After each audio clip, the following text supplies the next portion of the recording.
All right, thank you everyone for coming. My name is Eric Chin. This is my co-presenter, Vikram Thakur.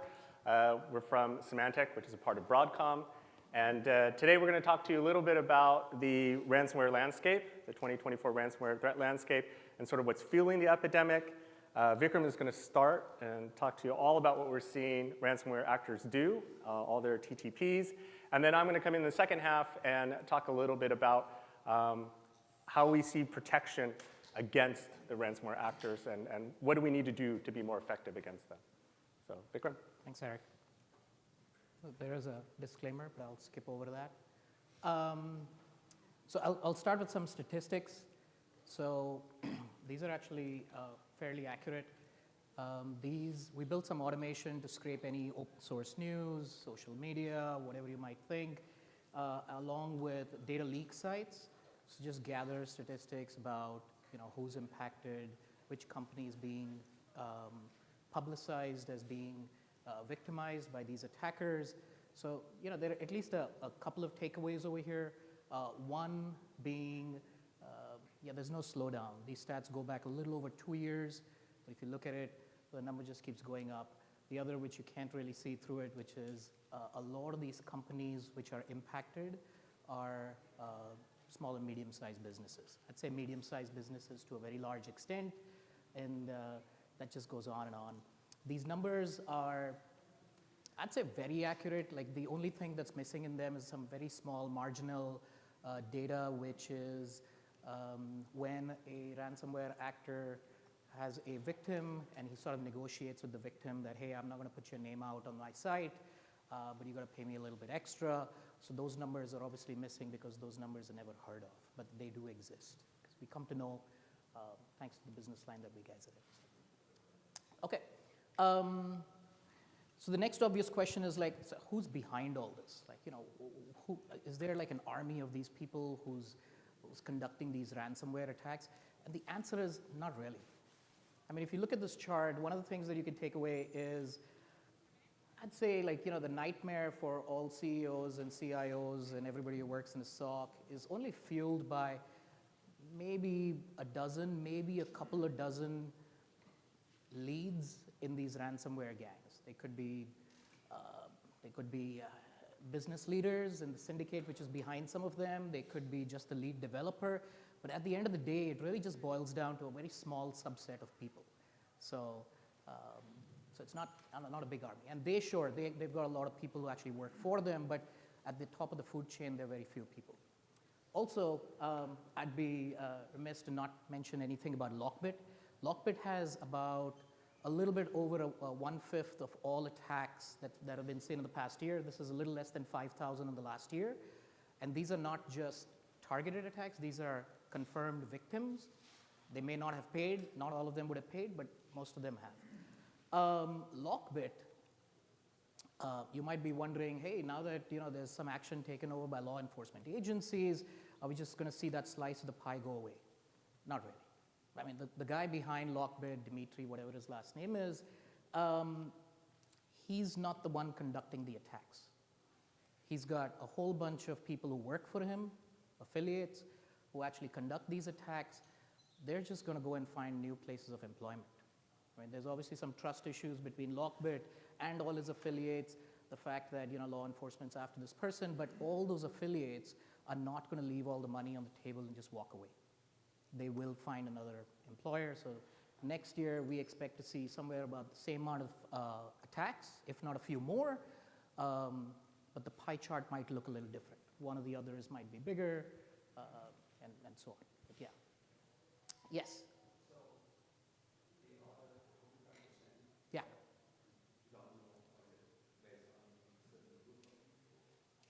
Okay. So the question over here was the others, which is 35%. Is it that we don't know what they are? We actually do know who they are, but like for the sake of that chart, we couldn't put all those names in there, but they're really small actors, which in 4,700, they're less than 1% of the attacks. So we know who they are. I mean, know who they are in the sense we know the ransomware family, and in some cases, we actually know who they are. But no, they're just really small in their activity. Okay, so the following question is like, okay, now that we've seen the stats, what can you tell us about the trends about how these guys or how these ransomware attacks actually begin? So I'll talk about the trends, so I'll start a little back and say, until very recently, the actors had a huge dependency on spam email. I say the ransomware attackers, to conduct their attacks, they really depended upon somebody to get them that initial access, that foothold inside a company. So they would contract, or they would work along with some large-scale bot operators. The bot operators would send out their little spam. Some employee in the company would click on it, download something, enable a macro. They'd do one of those things, and there's malware on the computer. The bot master, whether it's QuackBot or Emotet, TrickBot, one of those, would eventually sell that access to that corporate network over to a ransomware actor. And the ransomware actor would pick up from there, maybe install Cobalt Strike and maybe install some other tools, but basically do their lateral traversal, eventually deploy ransomware in that network. So that's how it used to work. Then the actors, the ransomware actors, they figured that, hey, instead of doing that and having a dependency on a third party, why don't we guys go out and look for public-facing infrastructure that has vulnerabilities within these organizations that we're targeting? So they did so. A couple of years ago, 3 years ago, there were a slew of vulnerabilities in the Exchange server on-prem. They started using that. And they figured, this is great. We don't need another guy. We just scan the network. We scan the internet, find the vulnerable machines, drop the exploit. We're already in. Once we're in, then we can move laterally if we want to, or in some cases, we don't even need to. In some cases, they were like, hey, we're already on the Exchange server. We can just steal whatever we guys can from here. We'll encrypt this machine, and then we'll just ask for a ransom. And the ransom might be based on the data that they actually store. But they figured that, hey, we can actually just do this directly ourselves and attack devices and resources which are public-facing, so we don't need to have that dependency. So since then, and it's possible that they've been doing it even before that, but it really took off, or this technique really took off after the Exchange vulnerabilities became public. And since then, we started seeing these attackers use that technique against a lot of different applications and servers which are facing the internet. So I'm sure you guys have heard most of these. Citrix Bleed, that one is huge as well. So all of these get used almost every single day in some sort of scan of the internet, trying to find some vulnerability. Now, the thing to note over here is that, so because of that, these ransomware attacks, they always come in spikes. The attackers, somebody somewhere will make open source an exploit for a certain vulnerability. These guys just pick it up, they land up using it, and so for a few days or a few weeks, we see a huge spike, like, hey, everybody seems to be getting impacted by Ivanti's vulnerability, and then that's leading to ransomware, and then it sort of dies out after a few weeks, after everybody's already patched or gotten impacted by this. So we see this happening all the time. Another question that we guys get very often is, are the ransomware authors the ones who are finding these 0 days? And the answer is no. In most cases that we've seen, it's not the ransomware authors. The ransomware operators, in fact, are just using publicly available code, and they're just scanning the internet, finding vulnerable machines, and doing their business from that point on. The last thing that I'll say on vectors of infection is the shift from depending on spam to now these vulnerabilities and exploits has also led the attackers to move away a little from encrypting or the whole network, including endpoints in a particular organization. When they get access to a server infrastructure, whether it's a Citrix server or whatever, they can actually get inside. They can pivot to where the data is in the network, the servers, whether it's SQL, your virtual machine hosts, or hey, your Atlassian servers, or whatever they might be, but you can get in there. You're already on the servers. There's really no point in encrypting some normal employee's desktop. All the data is on the servers. Let's get that. Let's exfiltrate that. Once we have, then we just encrypt those servers with some ransomware, and we're sort of golden. So we started seeing that move also, where you'll not hear cases where 50,000 endpoints in a particular network got encrypted. There's really no point. You can easily just restore all those endpoints. Well, not easily, but relatively easily when you're in that situation. So the next thing we want to talk about is, okay, if the actors are in, what are the tools that they're actually using? Right? So this list actually only used to be about 10 tools deep until 1 year ago. Today we're putting up 25.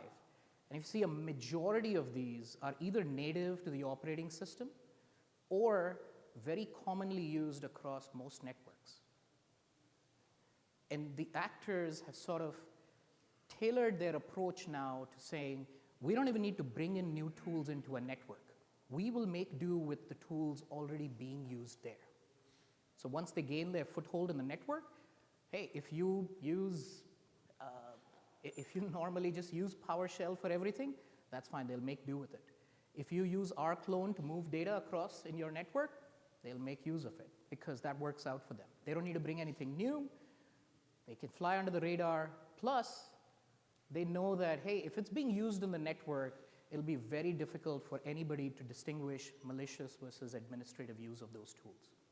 So they're like, hey, we can just make use of it. So this list is actually growing a lot. We see this list, well, it's grown from less than 10 to 25 in less than a year. And we expect it to actually just keep growing even after. Okay, so another tool that they can use or they do use once they're inside a network is they don't always have to look for domain admin credentials or something that can help them kill security software somewhere.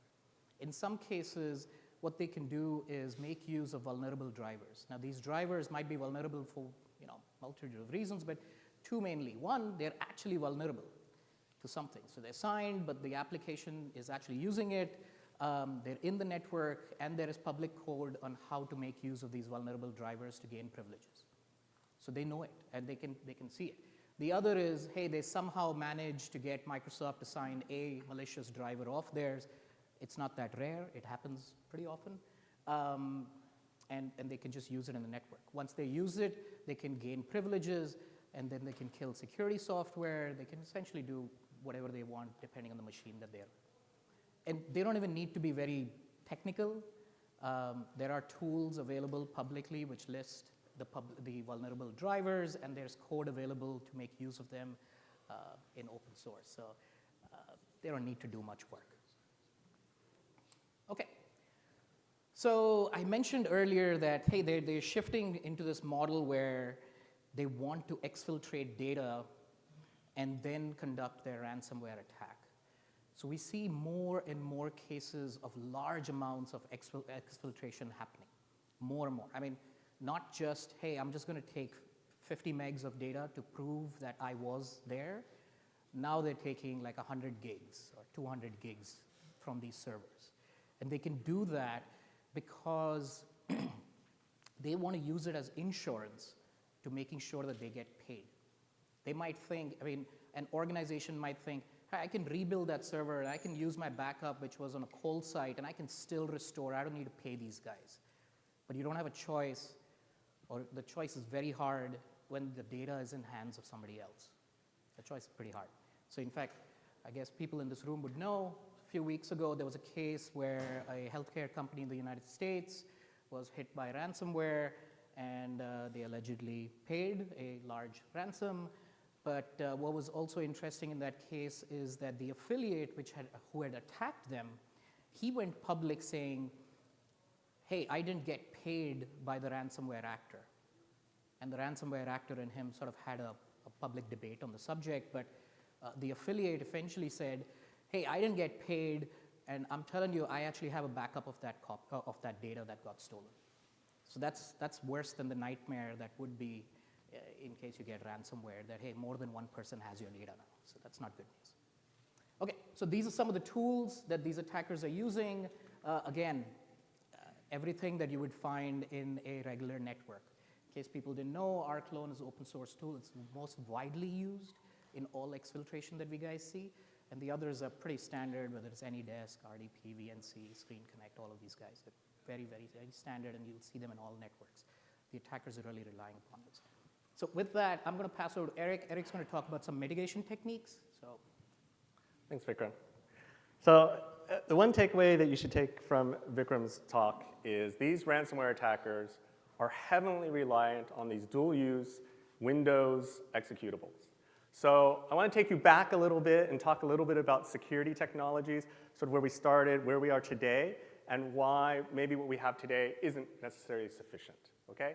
So if you take, for example, just old classic signature-based AV, it's designed to detect malicious things. Well, rclone is not a malicious thing. psexec is not a malicious thing. AnyDesk are not malicious things. These are all legitimate apps that you may be using in your network, but the attackers are too, okay? So something like a classic signature-based AV, beyond the fact that it's signature-based, reactive, doesn't detect new things, et cetera, isn't sufficient against these latest ransomware attackers. I want to point out as well, none of these technologies are dead or useless. They all have their role. Just in these latest techniques, it's probably not the best way to mitigate against them. We went from signature-based AV to next-gen AV, which meant we introduced things like computation, we introduced machine learning. This, advanced signature-based AV took away some of its faults, right? It was able to now detect brand new things. Didn't need signatures. It was trained on bad stuff, and then if a new bad thing showed up, it wasn't reactive. It could proactively detect those things, okay? However, again, when we're looking at these ransomware attackers, they're not introducing new malicious code onto your system. They're using executables you use on your systems every single day. Okay, so something like a machine learning that's been trained on all the latest malicious binaries is not going to detect that binary, right? We then shifted from there and we introduced things like EDR, right? The concept behind EDR is collect all the data, try to detect things, especially that signature-based AV or next-gen AV is missing, employ your SOC to spot those things. And EDR is great. It fills a big hole that is left by some more traditional technologies. But when we talk about these ransomware actors, there's really two issues. One is most EDR products really are a hammer. You could create a rule inside your environment to go to your EDR and say, send me an alert every time rclone is used. You could have hundreds of developers using rclone in your environment every day, and then have humans sifting through, is this a legit developer doing this, or is this a malicious ransomware actor inside of my environment? So we shifted the problem onto humans triaging lots of detection alerts, okay? And so that brings us more to today, and sort of what we're advocating is a necessary change in how we're applying security. And again, I would call this definitely an add-on to everything. This doesn't, it's never one size fits all. Security is all these layers, and now this is the next layer because the attackers continually change. And that is that security can no longer be a one-size-fits-all, okay? One-size-fits-all protection cannot protect you against ransomware. All the other technologies I talked about are one-size-fits-all. Vendors create their solution, you get it, it's the same for you as for the next guy, okay? But inside your environment, you may be using rclone, or you might not be. You might use psexec, or you might not be, right? And vendors with a one-size-fits-all cannot simply block rclone globally, because there's customers who are legitimately using it. And so what we need now is we need technology that is actually able to adapt to your organization, okay? Understands your organization, understands the tools you use, understand the techniques or the behaviors your users or your legitimate business processes are doing, and separate those out from what the malicious attackers are doing. And ultimately only block just that malicious usage, that sliver of malicious activity inside of your environment, all right? So I want to dive a little bit deeper to make sure and understand, what we're talking about here. How would this work? So the first thing is here, for example, at Symantec, we've been cataloging attack chains forever. Okay, we have years of attack chain data. Every single day, there's new attacks out there, and we're collecting all the techniques and TTPs that the actors are using. And we build attack chain maps.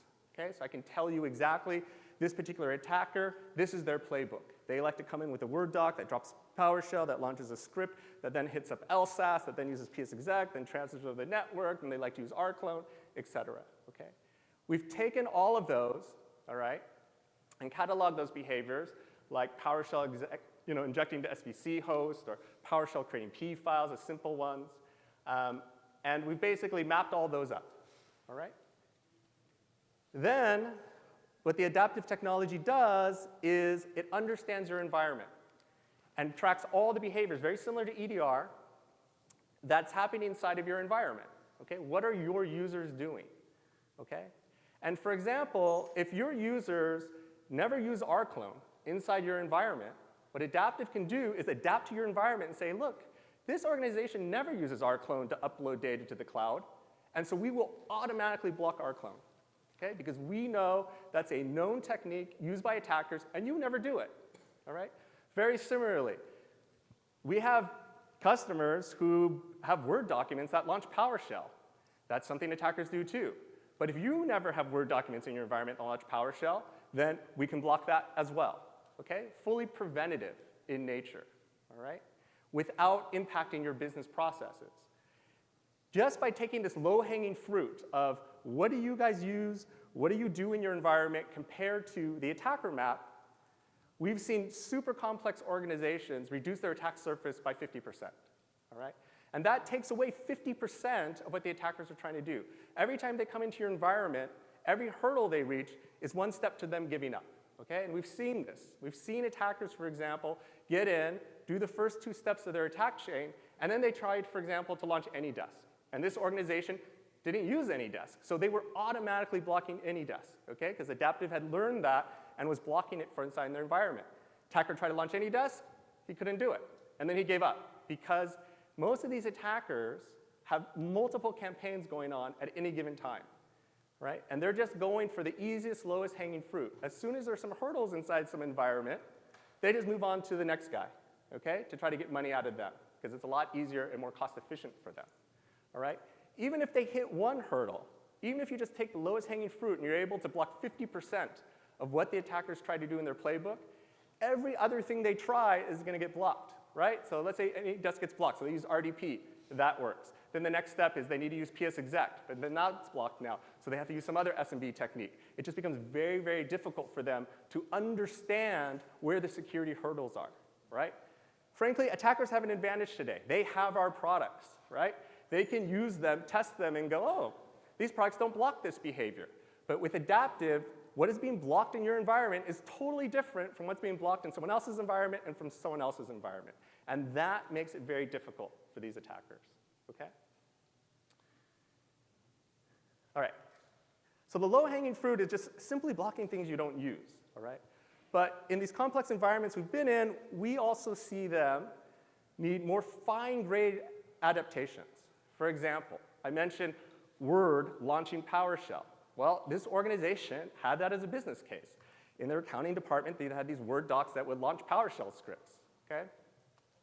And what the adaptations could do was using ML, using AI, was able to recognize, wait, they do use Word with PowerShell, but the way they use it is only on these machines, and they only use it and save files to this particular directory, right? So understand the very specific behavior of how you're using that, and then allowing that sliver of behavior, but then removing the rest, all right? So as soon as the attacker tries to launch their Word document that launches PowerShell and writes to the temp directory, which wasn't what this customer was doing, that would get blocked. Again, completely reducing the attack surface, okay? And you have to remember this is all preventative. All these policies are being tuned automatically in the background. It's continuously understanding the environment and continuously applying new policies as we discover new attack techniques onto that organization's network, okay? All right, so let's just see it a little bit in action, sort of maybe what it would look like. This was WannaCry. It's just a good example because it had a lot of stages to what it would do. So it would basically, you would have Chrome that would download a zip file. That zip file had a script inside, and WScript would launch that script, okay? In some adaptive environments, we had users who would never have scripts come over, be downloaded, and be executed. And they just simply block that. WScript would be blocked. And this is very left of the final impact, which is all the way on the right. And at this point, the attacker would be done. They'd be like, oh, my thing didn't work. It didn't run. And potentially they would move on, okay? But even if they couldn't do that, for example, if you go further down the chain, after that WScript is run, it would then launch PowerShell. And there's behavioral rules that said, hey, look, this is kind of weird, having WScript then launch PowerShell. It's like a script program to a script program. It's not, very normal. It's what attackers do, but, normal businesses don't always do that. And then potentially that would be blocked, right? And then that PowerShell file then reached out to the network and tried to download a PE file, right? And so we had organizations, for example, who were like, hey, I do allow WScript to launch PowerShell, but we don't use that to go download PE files from the network. So then at that stage, potentially, adaptive would block, okay? And so there are so many behavioral places along this chain that can be blocked. And again, all it takes is one or a few before the attacker gives up and or buys you time, right? We're just trying to disrupt the attacker from getting all the way to the right effectively, okay? So whether that's preventing things like PSExec launching or PowerShell invoking WMI as other examples, okay? The point here is just simply there are many, many places where we are tracking these behaviors and finding every little place, every behavior the attackers are doing, and seeing if you legitimately do that in your environment, and if not, we simply block it, okay?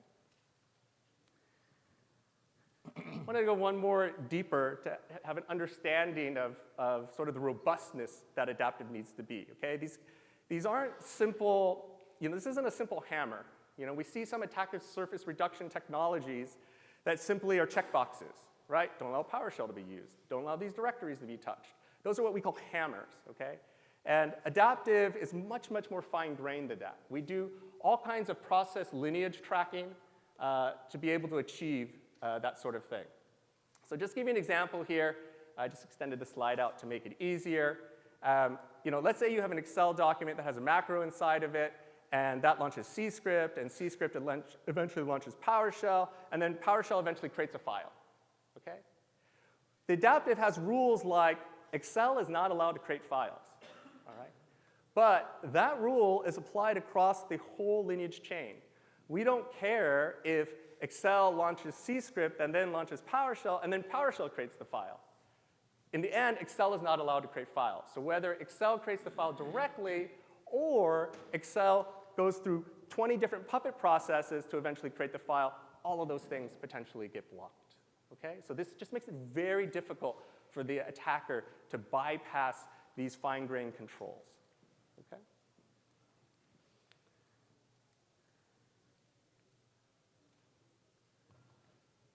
Okay, so a couple more slides. So in summary, look, ransomware continues to be the most concerning thing we're seeing, both in quantity, it's everything that we see today, it's the most common attacks that we're seeing, and also in impact. It's the thing that is most worrisome. To have your data stolen and held for extortion, to have your machines encrypted, and again, having to pay for a ransom, okay? The attackers are definitely shifting from what Vikram mentioned, from using things like email to get onto machines, to looking for server and device vulnerabilities, okay, straight on the internet. And to be clear, this is not simply, oh, we left a machine open to the internet, or this is our web server. They are getting onto internet-facing devices, things like your firewall, VPN appliances, things, to be quite frank, you have very little security control over. The vendor is giving you an appliance or a virtual appliance, and you're dependent on them to apply the security. You can't install some sort of endpoint security product inside of your firewall, for example, okay? And we're seeing them go after these devices very regularly now to get inside the environment, okay? And that brings them, as Vikram mentioned, directly to where they want to be. They want to be on the DMZ. They want to be where all those servers are. They want to be where the Exchange server is, for example, okay? Because that's where all the important data is potentially located. This is also leading to lower dwell times, okay? Because before, they would have to get an email, wait for someone to open the email, they'd be on someone's machine in the accounting department, they have to jump from there to another machine, and maybe eventually they'd come across domain admin and then have full access. Dwell times were on the order of a week, But now, they scan for the vuln, they get on the machine, and literally in hours, they've had exfiltrated the data and potentially encrypted it and are holding you for extortion, okay? That makes the need for proactive prevention much more important now today, okay?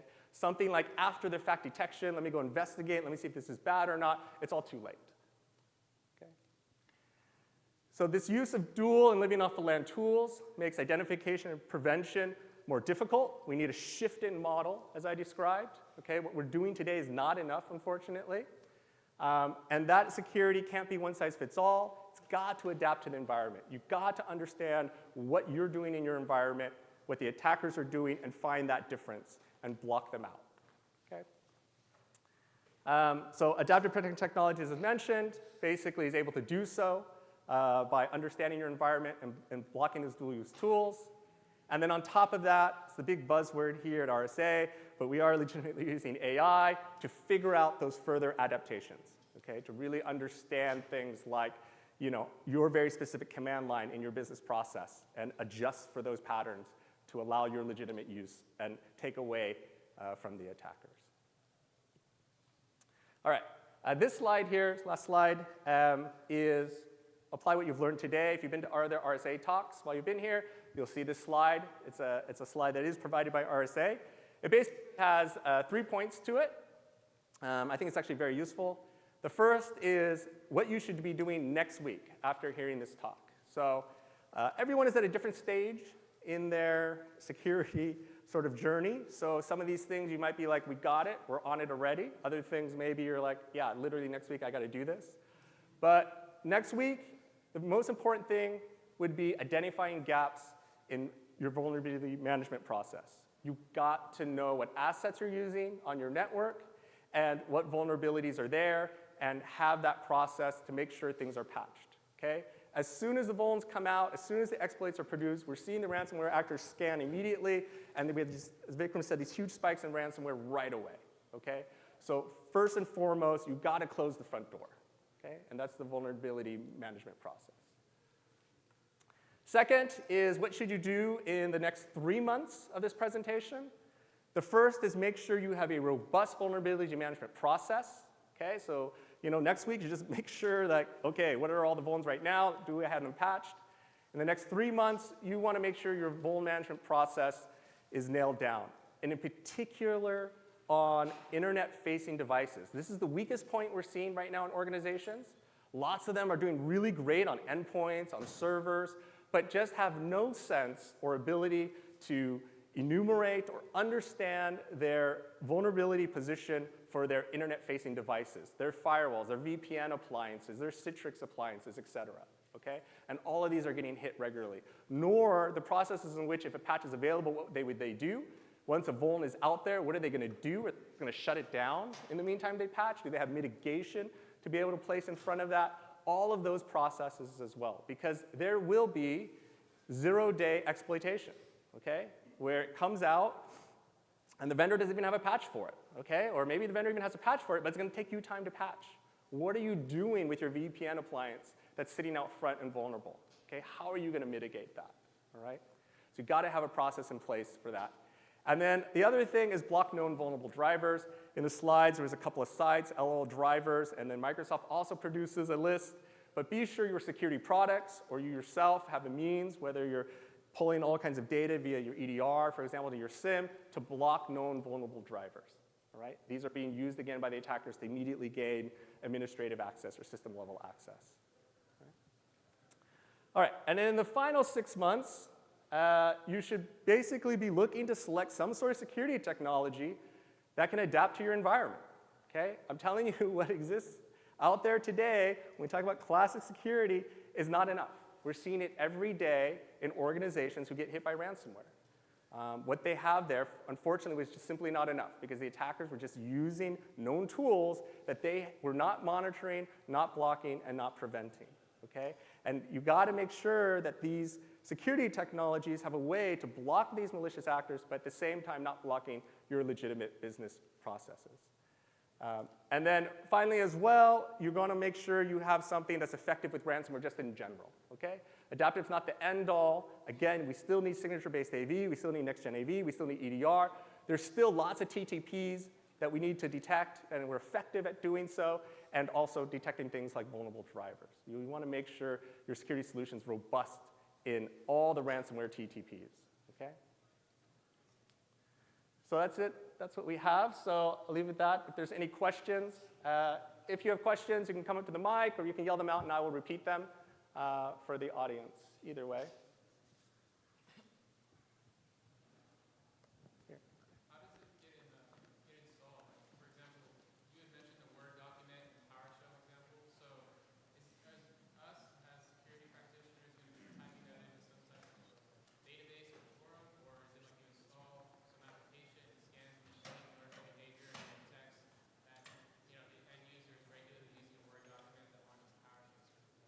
Yeah, so you're talking about solution-wise.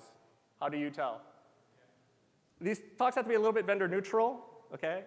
I'll say quickly, obviously, at Symantec, we have something using Adaptive. I think any of your EDR vendors could facilitate something very similar, okay? What we do, for example, is our EDR product or our even AV endpoint agent is monitoring all these behaviors already and always has been, okay? All that data is there already.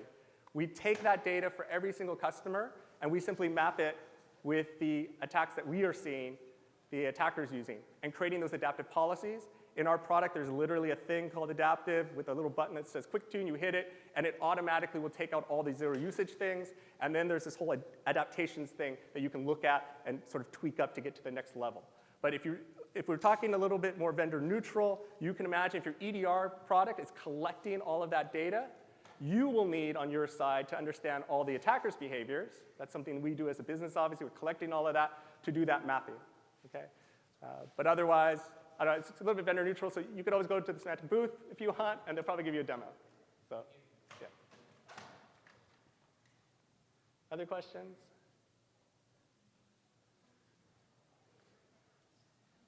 Okay, that's great. Thanks, everyone, for attending.